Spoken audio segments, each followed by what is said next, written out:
quiso aconsejar. Cuando me acuerdo me río, qué razón tenía mi padre.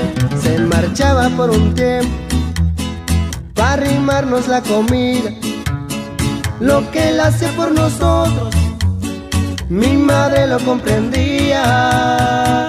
Haciendo agave inocente en el calor, cuidé a mis carnales por ser el mayor, el meño de los Villares, de los hijos de Don Ángel.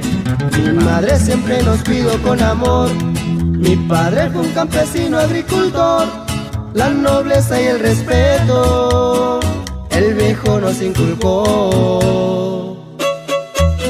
Con esta rola nos vamos hasta Nueva Colonia, saludando a mi compa Diego Carrillo. Esto es Sangre Nueva, Birrárica. Qué orgullo nacer pobre, qué a gusto dormir en casa, mientras hubiera frijoles no nos espantaba el hambre. Ese pueblo del Río Frío, donde arriaba las borregas, donde la infancia fue dura, fue mi cuna Zacatecas. De 6 años ya pastoreaba animales, a los 15 ya tenía ambiciones grandes.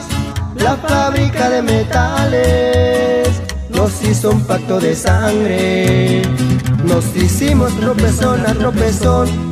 Hoy quisiera que estuviera aquí mi papá, como le echamos de menos a Don Ángel del Villa.